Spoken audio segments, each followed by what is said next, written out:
What's up, everybody? Welcome to the AvgBroSports Podcast. I'm your host, Peyton. I'm your co-host, Colton. What's up, guys? Well, so let's go ahead and get started.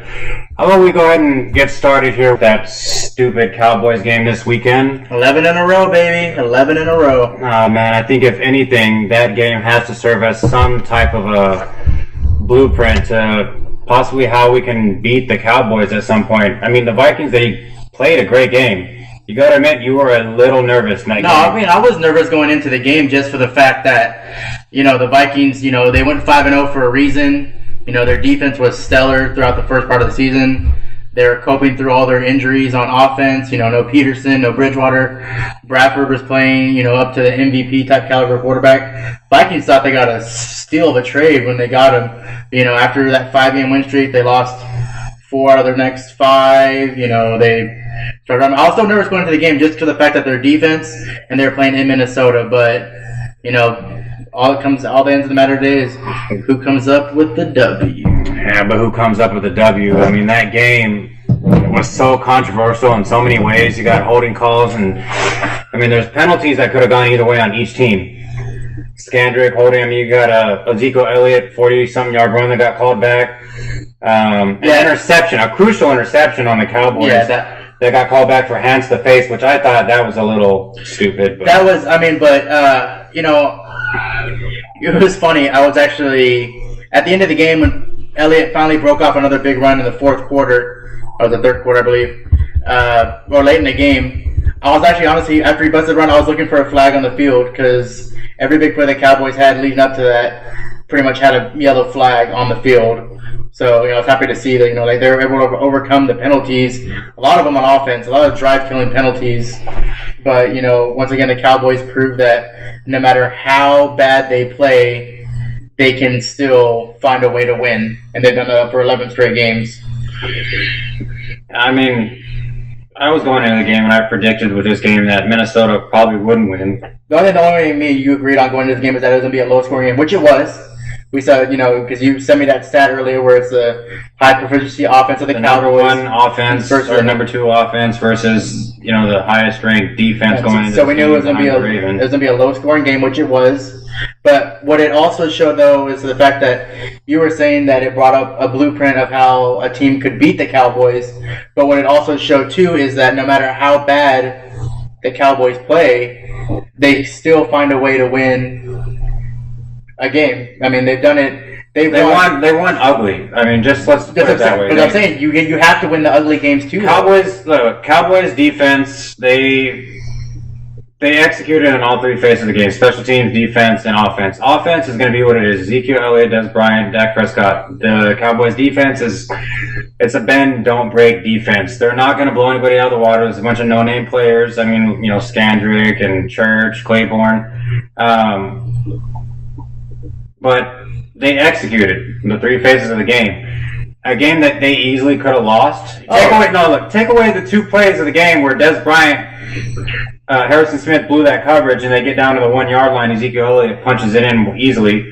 And then you got a fumbled punt by Thielen, which Thielen's not your regular return guy, it's Marcus Sherrills. And then you got your special teams coach as the interim head coach. Take away those 2 plays, this game would have been a lot different. Well, no, I was texting you throughout the game. I said if it wasn't for that punt recovery on, the Cowboys got, if it wasn't for that, I honestly say the Cowboys ended up losing that game. But, if we were playing a game of ifs, the Cowboys could have lost that game 10 different ways. But, what it shows the perseverance of... Vikings won the turnover battle. Should have been a win. It's just... They own the time of possession, which the Cowboys usually owns. The time of possession. In each game going in, the Cowboys have owned time of possession because they've known how to run the ball. The Vikings did a good job in slowing down. Cowboys won time of possession this game. It's the first time the Cowboys didn't get... They didn't own the time of possession. Yeah. So, the Vikings, like you said, might have laid out a blueprint, of how a team could go about beating the Cowboys. But the Cowboys showed, though, is that no matter what happens in a game, if Prescott's struggling, if Elliott's struggling, the defense can kind of not carry them, but they can get them through a game. For this is probably the first time this season that I can remember that the Cowboys defense has actually won them the game. The offense didn't do anything. Like you said, minus 2 big plays. Can you say, though, that the defense won them the game? But, I mean... Let me ask you this, though. Before we get into this next point, look, listen. I was listening to the radio this past week, and they said that the Cowboys are an accident waiting to happen, right? They want everything to happen like it's happened the past seasons. It's a different atmosphere, different chemistry with this team. Does this win for the Cowboys serve as their almost loss that kind of helps them restructure their mentality? Or do they have to actually lose a game before they can head into the playoffs? Because they can't ride a 12, 13, 14 game win streak into the playoffs and expect to keep that going. I mean, be honest. Well, I mean, I don't see them winning. I don't see them... But does this game serve as like a little wake-up call? I see it as a wake-up call. I mean, Prescott said in the post-game conference, he goes, it wasn't a win. There's some stuff we need to do. You know, when you go into, if you talk to any former athlete, if you guys go into a film session after winning a game, they say it's like a party. You know, it's like watching a movie. Because you're like, oh, look at that over there. Look at that over there on that play. But even if you won this game, I still think, you know, Coach Garrett and all them be like, look, we got lucky. We pulled a win out on the road. Yeah, that was lucky. It was. I mean, that's bottom line. That's what you call it. It's a win is a win, but this was a lucky win for the Cowboys. It wasn't pretty. It was not gonna, you know, the stats. Neither team really had stats that'll blow you out. You know, Prescott had 139 yards passing. I mean, and then like 30-something yards rushing. No one's stats really blew you away in this game. It was a low-scoring game, kind of dry for the first 3, defensive battle for a little bit. But what I'm saying is the reason I was going back earlier into my point is that the reason I say the Cowboys defense actually played better than the offense. The Vikings or the Cowboys have to hold the Vikings to 3 field goals. If the Vikings punch it into the end zone in any of those, the game's over. So the Cowboys defense actually, like you said, bend, don't break. They let them drive up the field, but when it mattered to stop them out of the end zone, they did. They held them to 3 field goals before they got that touchdown on the final drive. So I'd say the defense actually won the Cowboys this game. Leading me into my next point, and don't be a biased Cowboys fan on this, just as a sports fan, all right? Vikings, they got screwed a little bit. They got hosed. That penalty at the end of the game, Bradford clearly gets a big giant paw in the middle of his face mask. Granted, the referee probably wasn't at the best angle, but Minnesota, which many people didn't think, fought back at the end of that game. Little short 3-yard pass to Jerick McKinnon. Doesn't mean that the Vikings deserve to win, but that penalty could have given them another opportunity. If the Vikings score that extra point, they go into overtime, win or lose, Minnesota Vikings get that opportunity. Dallas Cowboys stop him. They got that opportunity. But this is a call that has to be called in the NFL every single game. When you've got players on field, listen to what Richard Sherman said. These refs don't even know the rules anymore, that they're calling New York every single time a play happens or a penalty happens because they don't know the rule book any better than the players do. This stuff, there's got to be some consistency, there's got to be some continuity, and this game showed it that, I mean, granted, it may have not have been a quarterback like Tom Brady or Drew Brees that warranted that start caliber of, I'm going to draw the flag, but that penalty could have changed the outcome of the game. As a football fan, not as a Cowboys fan. No, I mean, I'm not saying it was, I was like, oh, sweet. I mean, as a Cowboys fan, I saw it and I said, oh, okay, cool. The Cowboys got away with one. But I think what would have made the argument a little bit better, I'm not saying there's an argument to begin with. Yes, the referee missed the call. Was Bradford hitting the face mask? Yes. Did the referee see it? No, like you said, he was probably in a bad position. He couldn't see it. From what the ref said, as you saw the game, he was pointing to his shoulder saying that I saw you get hit in the shoulder. Is that the ref's fault? Maybe he was in the wrong position. He should have been... Let's not forget, I mean, the left tackle jumped way offside. Yes, it should have been an offsetting penalty, but it should have at least gone to the 2-yard line. But what you got to admit, though, is what, if you hear it throughout the week since the game ended, is that Bradford looked like an elite quarterback for the first 6 passes of that drive. He goes, his argument probably would have been served better if he didn't sell that pass out of the end zone. If it was somewhat of like a closer play, like he threw it actually up to a viable receiver in the end zone, maybe it would have been like, oh, okay, let's give him, But I think the ref, I'm not saying this is like another ref might have been a factor for it, but if you think about it, maybe the ref was kind of like, okay, that ball wasn't even close. But if you knew something happened, which is, let's discuss this. If you have any idea the slightest that the quarterback got hit, what happens if the NFL decides to start reviewing every penalty? It's going to slow down every single game. The games are going to, every pass interference, every holding call, everything is going to get reviewed. And then the NFL has to worry about the ratings going down more. I mean, it's a slippery slope that the NFL's already on right now with ratings, which, by the way, the Vikings and Cowboys game was the highest rated Thursday Night Football game. Speaking of that, though, I mean, as a Cowboys fan, if you actually look at the stat now, out of the 6 highest rated games this year, 5 of them have been Cowboys games. I don't want to hear it. That's all stupid. It's just because it's America's It's the rookies, team. yes. Well, it's because of rookies, because, I mean, it's Prescott, and, I mean, Romo ceased to exist on that team anymore. Yeah, during the games, they show him the sideline. He sits there with his microphone on, talks to him, but, I mean, this is Prescott and L.A.'s team. Des Bryant's a nice little side piece, which is hard to say because Des Bryant, you know, the receiver that he is, no one's talking about Des Bryant. No one's talking about Jason Garrett. No one's talking about Jerry Jones anymore. It's all about 2 rookies, Dak Prescott, Zeke Elliott.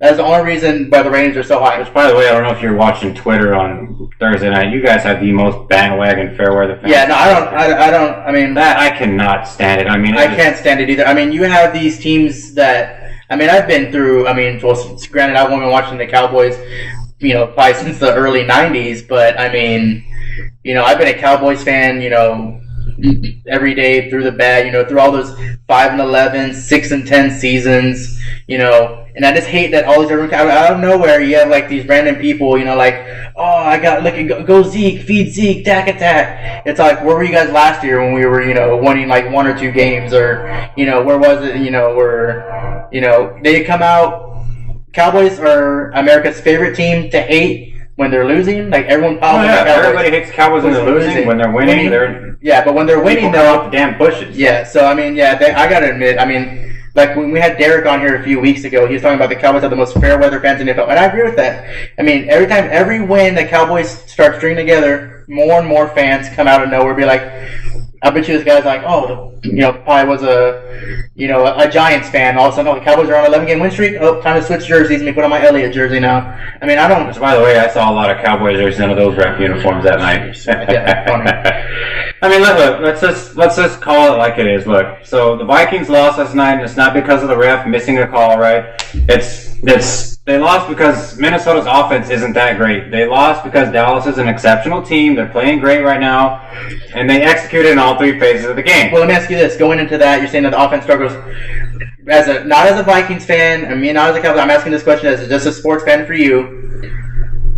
What was it? Was it the Cowboys defense playing better, or was it the Vikings offense playing so badly that made the defense look so good?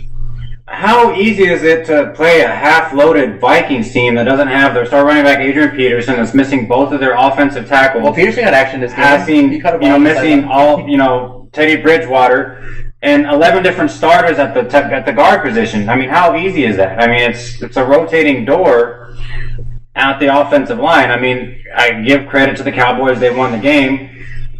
Vikings fumbled on their own damn goal line, Adam Thielen. They lost because the Dallas Cowboys are an exceptionally good football team. And Vikings, did they get screwed on Thursday night? Who's to say? It happens sometimes. It's a given. It's something for us to talk about right now. But rather than going on with it, next week the Cowboys will be getting screwed. Next week the Patriots will be getting screwed. It'll be a different team every week. That's just the way the NFL has played out this season, which I think has kind of led to some of these crappy, ratings, so whether or not dwell on this particular topic, let's kind of segue on into a couple different things that we've got this week for our NFL podcast this week. What I want to kind of get to here, and, enough about this Vikings game, let's kind of get into and talk about our power rankings this week, and we're going to go ahead and bring that up for you here. So our power rankings this week, of course, number 1 hasn't changed. You guys can see it on the top of our list there. Cowboys still remain number 1. Nothing's changed there, right? No. I think you'd agree. Nothing's changed there on that one. Not until they lose another one. So, who do you have next on your list? Next on my list, I have the Patriots. I have 2 AFC teams, 2 teams from the AFC as my 2 and 3. You can honestly switch them out. Mine right now, I have the Patriots at 2 and the Raiders at 3, but you could easily make a case for, either one of the teams being in there. The Patriots, are the Patriots. I mean, they have Tom Brady. It does take a big loss with Gronk being out for the rest of the season now, but I mean, with Bill Belichick as your head coach, I'm pretty sure they'll find a way to get through the rest of the season without Gronk. I mean, they'll just next man up pretty much. The Raiders, Derek Carr. That guy's a superstar in the making. He's definitely an MVP conversation this year. Their defense is good. I think me and you are pretty much in agreement on our top three: Cowboys, Patriots, Raiders. Right now, so far, these are no-brainers. And as you guys can tell, take a look at the graphics. Cowboys now 11-1, 10-1. This was, of course, printed before the game. Patriots 9-2, Raiders 9-2. AFC is going to be stacked going into the playoffs this season. There's going to be some teams that don't make it that should have made it. But looking into this, I have the Patriots number 2. You have the Raiders Patriots number 2 as well. But you look at it, do you honestly look at, I know we don't like to compare teams from different seasons, but, do you actually really look at this Patriots team and be like, wow. I've seen some dominant Patriots teams in the past, but this is actually the first time I can see the Patriots, actually have competition in the AFC. They have the Raiders, they have the Chiefs, Broncos, maybe so. And they're not even that. They haven't not even guaranteed they're going to clinch their division. You have, I have the Dolphins ranked 6 on mine.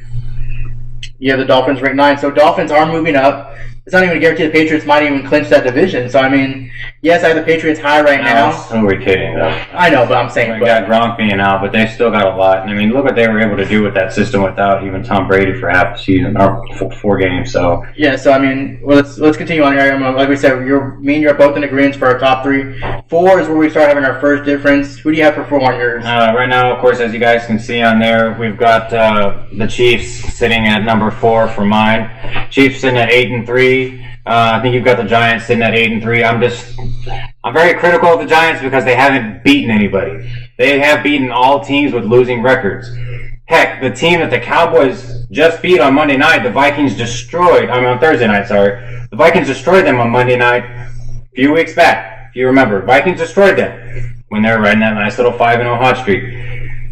And you have them that high.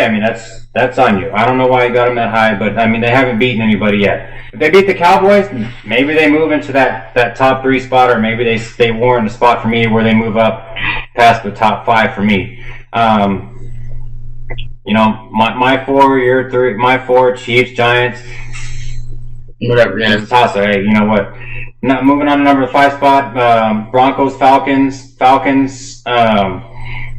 They're going to hang points on anybody. Yeah, I like the Falcons, just what they've been able. Matt Ryan, once again, he's another MVP candidate this year. And what I'm surprised though is that they're doing this without, Julio Jones has had some big games, but he hasn't had the consistency that you've seen from Julio Jones this year. And I think what they've been able to do, their defense is a lot better, more improved than what they have been. They're playing in a somewhat weak division this year. The Panthers are not the team they were last year. The Saints are just pretty much there. But the only team, playing up with them right now is the Buccaneers. But I just like the way the Falcons are playing right now. They're playing good. They got a nice little chemistry going on the team again. It's winning. They're doing good. So I just think that's why I have them at 5. I just pretty much Matt Ryan is why they're at 5 right now for me, honestly. All right, so breaking down the bottom 5 for us here, we've got mine, Seattle, New York, Falcons, Dolphins, Lions. The Lions, they sit at number 10. They hold on to the NFC North right now by a very fine thread. They're 2 games ahead. They won all their games by damn comebacks. They won on freaking Thanksgiving. Dolphins are riding a win streak. The Falcons, of course, as reiterating your point, are going to be solid rolling through. Seattle, they're going to prove a lot of people wrong, but they've got a lot of offensive line issues just like Minnesota does. But the reason I moved them down so much, as you can see, they were my biggest drop of the week. Who's going to, they laid an egg in Tampa Bay this past week. 5 points really against Tampa Bay's defense, that's nothing to write home about. And Tampa Bay held them to 5 points. It's 14-5. That's you have that kind of performance in a game like that, and it's just, for all they know, they win this week. I move them right back up to where they're at. But as of right now, with that game they played against Tampa Bay, I just had to lower them because there's no way that it's just. All right, guys. That's enough with the power rankings this week. Of course, scope of the NFL. Any given Sunday, things are going to change from one week to the next. We'll see what happens tomorrow on Week 13. Let's kind of go ahead and dip right into our lineups this week. If you guys follow us on Twitter at AvgBroSports, you see this lineup. This week's lineups, guys, we feature Draftkings lineups, optimal lineups as well. I might remind you.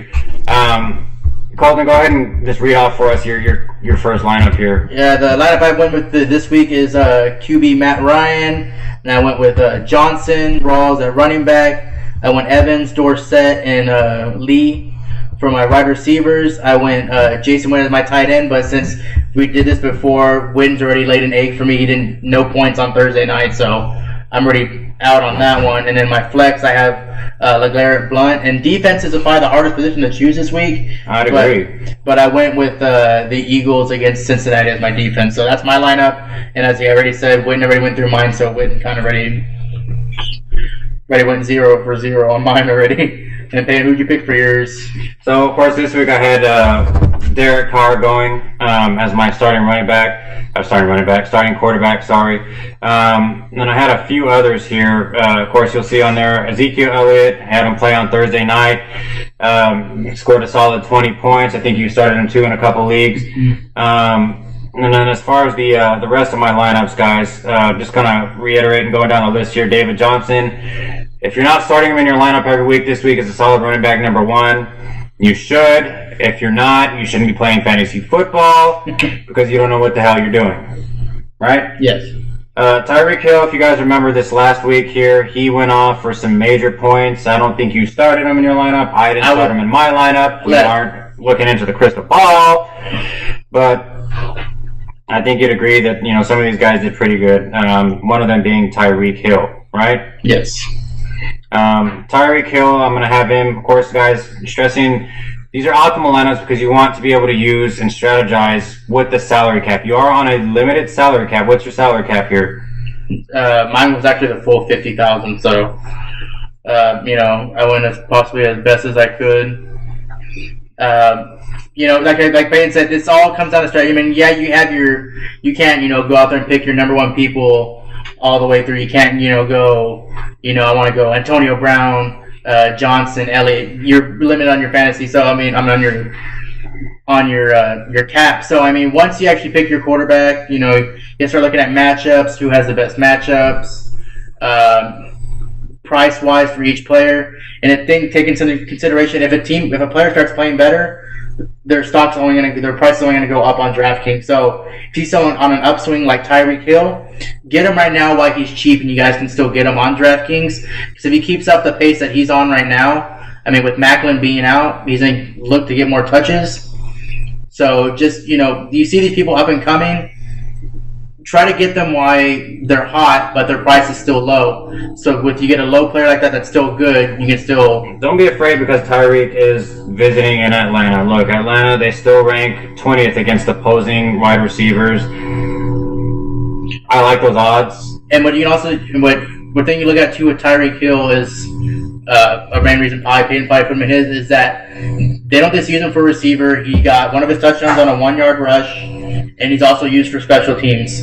So he's pretty much touching the ball. He's going to be a threat in multiple different ways. Yeah, so Tyreek Hill is a good play this week for Payton. I was debating if I was going to use him this week or not, but as you can see, I went a different route. So we'll see if he works out for us, for one of us this week at least. Real quick, and just moving down the rest of my list here, I've got Malcolm Mitchell, for New England Patriots. Remember, guys, Gronkowski looks like he's done for the rest of the season. Bennett's banged up. Going against the Los Angeles Rams. The Rams ranked 22nd against opposing wide receivers. Moving down the rest of my list, a guy that I still have not been very competent with, but playing my salary cap optimal, Eric Rodgers. They got a matchup here against the 11th ranked New York Giants offense here. That's gonna be a good game. Ben Roethlisberger listed this week as a must start. He's had some solid games. He's an up or down quarterback. I think Eric Rodgers trying to take a little leap this week here. Eric Ebron, again playing optimal lineups here. He's going up against the 17th ranked New Orleans defense. For my lineup here, Eric Ebron, if you're looking at his games here over the last couple games, he had a solid 0, goose egg against Minnesota. Before that, Jacksonville 16 points. Minnesota, that game previously 16 points, 14 points against Houston. You guys see where I'm going with this. He's a consistent earner as a tight end. I don't think you'd argue with that being a bad play as far as tight ends go. But before Payne goes on the rest of it, I just want to throw a thing out here, guys. When you see a matchup like what Ebron and them have, Detroit versus New Orleans, that's a no defense. It screams shootout. Yeah, that game is you can pretty much start like 2 receivers from each team in that, and I'm pretty sure each of them will get you about 5 to 10 points each probably. I mean, that ball's going to get thrown around every which way during that game. So, if you have anyone that's a game you need to look at, I mean, you can go Tate, you can go Ebron, you can go, who else do you have? You can go Riddick. Marvin Jones, you got Golden Tate, William Snead. And then Drew Brees can just pass it to anybody that has hands. So, I mean, if you guys are looking for someone, don't just to say if it's like Snead or anyone, just look at that game because there's going to be a lot of scoring going on in that game coming tomorrow. All right, and just finalizing at the end of my lineup here, Jordan Howard. You guys all know Jay Cutler's probably seen his last plays in Chicago. In my opinion, yeah, he's done. I think he's done in Chicago. San Francisco, even though they are playing, in Chicago, San Francisco ranks as the 32nd ranked defense against running backs. This one was a no-brainer for me. Yeah, I have Howard as a must-start this week, actually. Did you put Howard in some of your lineups? I've messed around with him a little bit, just like reading up on him in his stats. They have him as a must-start as far as running backs. Let's look at some of his last games. Last week against Tennessee, 15 points.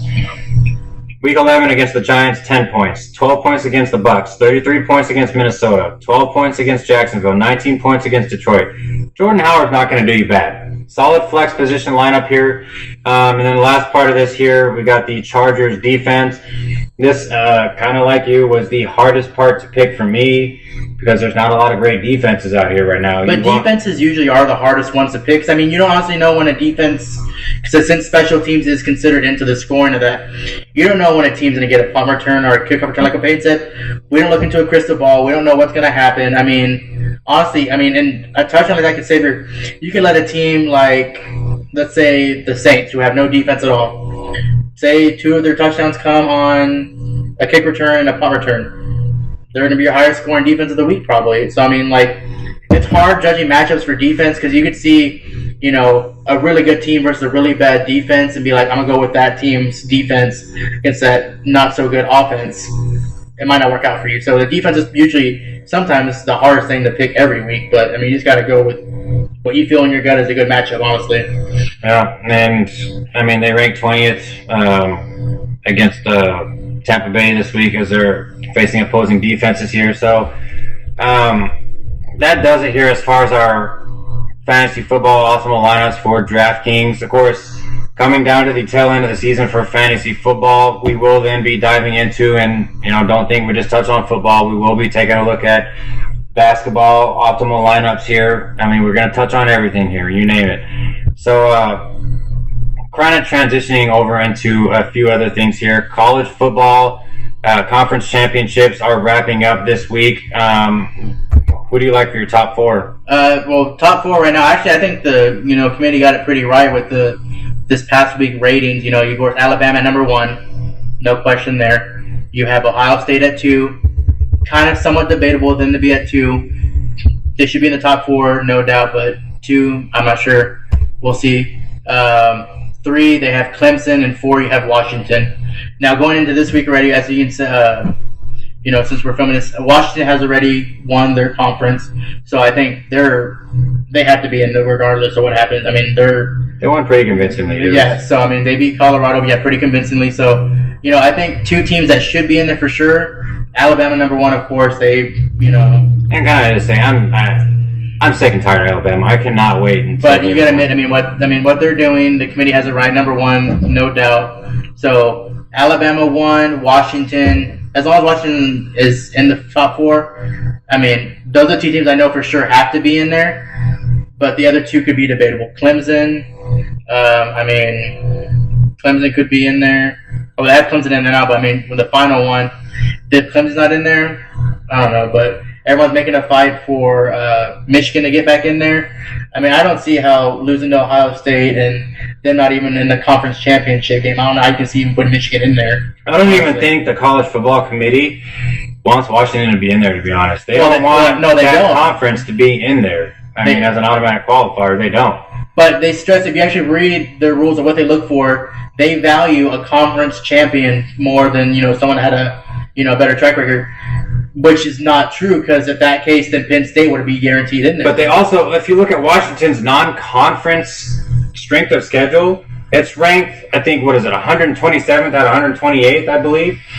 That's also another reason they don't want them in there. Washington had the easiest out of non-conference schedule out of anyone in college football, second to last. Yeah. So you can see another reason why they don't want them in there. Give Washington credit.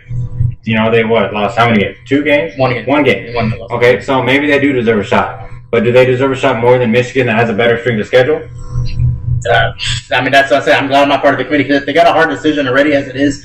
Honestly, like I said, I think they got the top 4 right this week, this past ratings. Like I said, they got, Ohio State, Clemson, Washington, and Alabama. I think that's fine. If that's the 4 teams that went into the playoffs, of course, you have some Michigan fans upset. You have some Penn State fans that are upset. But as of right now, I think those 4 teams are the ones that deserve to be in there. I mean, they each, minus...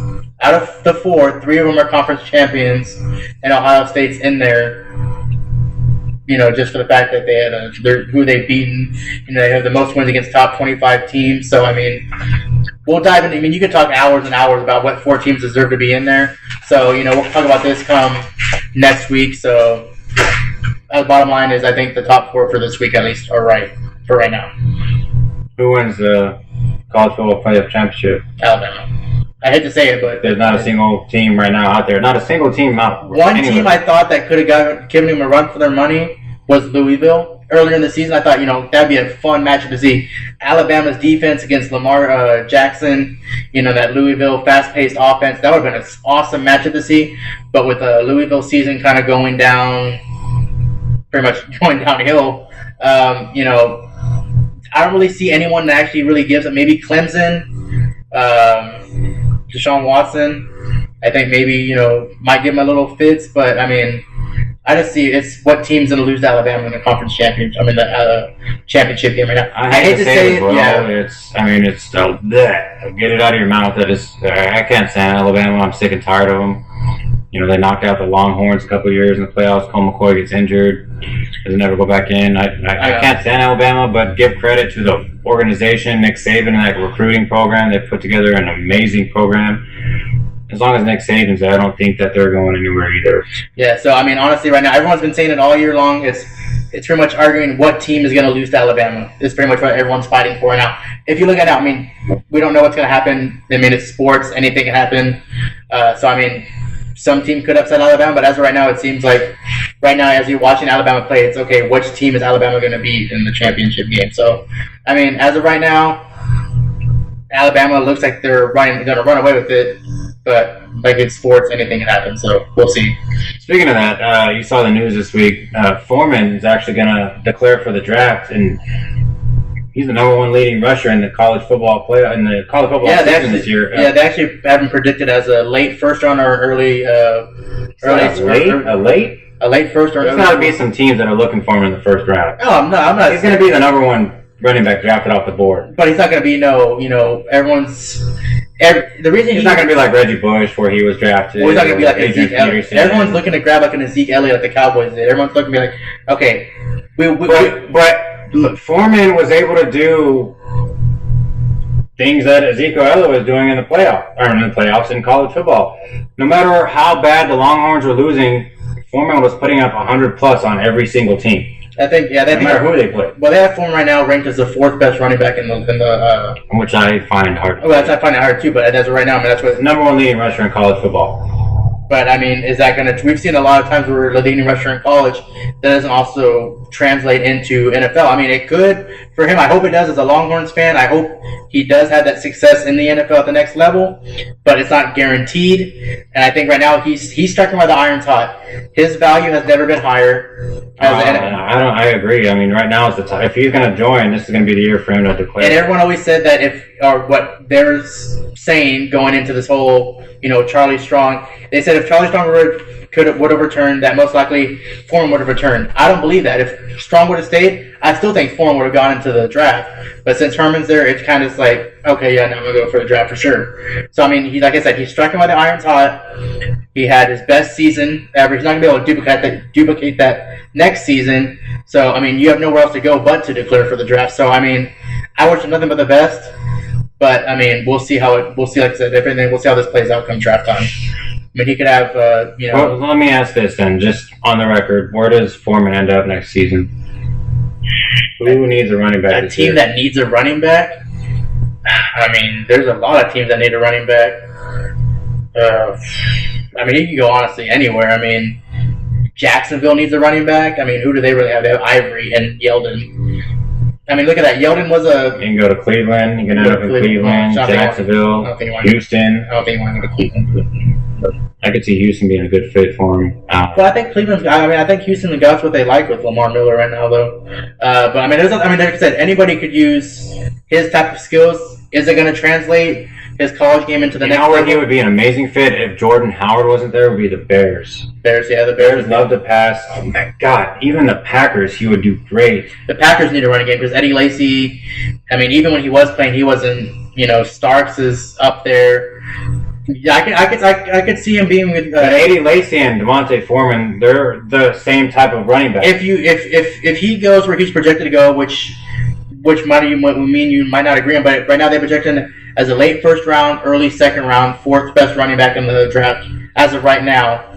The Packers could honestly be like, look, we don't have Lacy. Packers would be a great fit for him. The Packers would, I mean, and then you have two good running backs in that division. You'd have, Peterson coming off an injury. Let's see how he rebounds on that. Let's be honest, too. He's not going to be Ezekiel Elliott Peterson, but he would be a great fit for that Packers offense because they lack a running game. Oh, yeah, right now they have nothing. I think also that's one of the reasons that, they're suffering now. They've, I mean, who's their main running back right now? Ty Montgomery? Yeah, I mean, that's just... So, I mean, that could be a good fit for him, but we'll see how he does or who calls his name come draft day next year. So, we'll see. Yeah, pretty much. So, guys, we're going to start wrapping up this segment here. This is where, me and my co-host, Colton at AvgBroSports, make our weekly picks. We're going to pick a few games as far as our, NFL schedule goes here. So, just kind of picking a few games out the lot this week here, some no-brainers. Let's take a look at Lions-Saints. Who wins this one? Lions are visiting the Saints, 12 o'clock on Fox. Saints. I like the Saints as well. The Lions, they're not going to keep winning like they usually do. I know I picked the Vikings to frickin' win on Thanksgiving, and they didn't. But I think the Saints win. What's the over-under on that game? The over-under, I'm not sure what the over-under is on this game, but the spread here is at 6 points. We'll touch back at the over-under on that one here. But while we're looking up at the over-under on that game, let's touch up on our next game here. We've got the Eagles at Bengals. Eagles. Okay, let's hear why. I mean, injuries for the Bengals right now. AJ Green done. Dalton's not having, anywhere near the season. AJ Green done. For the season. Oh, AJ Green. I'm thinking Dalton. Okay. Dalton, he has really no one to throw to him. He has Boyd and Sanu and LaFell. Not Sanu, sorry. He has LaFell, same LaFell. Over-under on turnovers for each team.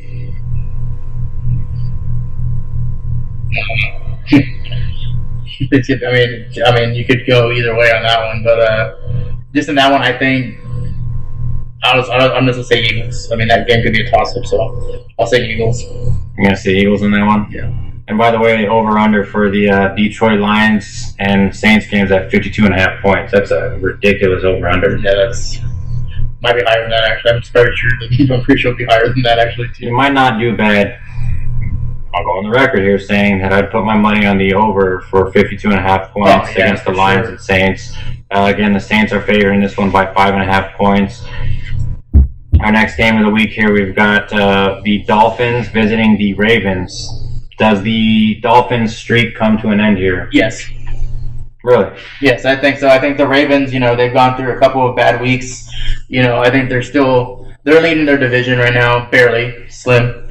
But I think, I think a couple of streaks actually end this week. But if you're we're talking about this game right now, I do think the Dolphins, they have more flaws than what the Ravens do. And I think the Ravens expose that. I think they actually shut down Ajayi.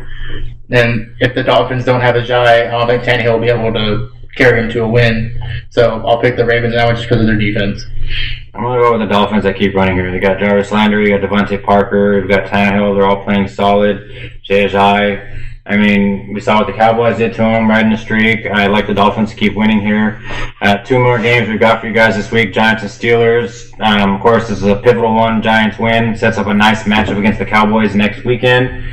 Who wins this one? I'm picking the Pittsburgh Steelers, not just because I'm a Cowboys fan, I want to see the Giants lose, but like we were saying earlier when we were going through our lineups, Roethlisberger, Brown, Bell, Hinesfield. They're playing in Pittsburgh. Ben Roethlisberger is pretty much solid there. I'm not saying it's gonna be a close game, probably a low scoring game, but I just see Pittsburgh just coming ahead of that one just because they're playing at home and Roethlisberger. If you're comparing two quarterbacks, I mean, Eli Manning hasn't been in the same, light as Roethlisberger's been in his career. But I think if you're just coming down to the little intangibles at home, Steelers have more weapons, so I'm listening to Steelers. And I just want to kind of touch on one thing. Why I ranked the Giants so low in my power rankings. Pittsburgh has a one game above a 500 record, right? Pittsburgh is, right now, a 6-point favorite over the Giants. A 6-point favorite. That's pretty big. Yeah, it's pretty big. For NFL, that's pretty big. The Cowboys only were 3-point favorites over a 6-5 Vikings team. A 6-5 Steelers team has a 6-point margin to win over an 8-3 Giants team. So they're playing. That tells you what Vegas thinks of the Giants right now as well, right? Obviously. Okay? That's kind of where I have them sitting right now, just to kind of reiterate on that point. And then one of our last games we're going to pick this week, Monday Night Football, Indianapolis Colts, New York Jets. No one's watching that one. I think one that will be pretty interesting, and I think this is the last one we'll end on. Carolina Panthers, the Seattle Seahawks, Richard Sherman, Cam Newton. This one should be pretty good. Well, you would think so, but I mean, you would honestly... They're playing in Seattle, by the way. They're playing in Seattle. But you got to think about it. I mean, Seattle keeps flying, East Coast, West Coast. 7.5-point favorites, Seattle. Damn. I mean, give them some credit. I mean, does Carolina finally come off the schneid and, start playing like the way they did last year? Maybe. They've been winning. They started out terrible as hell. Yeah, but I mean, and you got to look at also last week. I mean, Tampa Bay, everyone thought that Seattle was going to run away with that game against Tampa Bay, and then they laid a goose egg and lost 14-5. They got exposed against Tampa Bay. So, I mean, every team this year, I mean, it's as it is every year, every team has a flaw. Seattle they have games where their offense isn't consistent. They're not clicking, and it was really exposed, like you said, against Tampa Bay. So does Cam Newton light him up tomorrow? I mean... I don't think he lights them up, but I think the game's closer than a lot of people think. I'm going to go with the upset. This is my upset pick. I'm going to pick Carolina on the road, actually. I like Carolina on the road as well. Granted, Seattle, they're leading in their division right now, but the way Tampa's been playing, they're not far behind. Yeah. I mean, so Tampa needs to win. So does Seattle, but this division can go one a different way. One a several different way. Talking about Carolina? Yeah, Carolina, sorry. That division being where it is right now, Tampa winning, Carolina winning. Carolina can do a lot with a win against Seattle. Yeah. Just to be honest here. So that's going to wrap it up for our show this week, guys, on the Average Bro Sports Podcast. Of course, make sure you subscribe on iTunes. Follow us on Twitter at AvgBroSports. Again, that is at AvgBroSports on the top of our header there. We are on Instagram. Follow us, AvgBroSports. Subscribe to us on YouTube as well. We will be doing some live web streams next week for our fantasy football lineups. And again, thank you guys so much for joining us. You guys have a good one. Go Cowboys.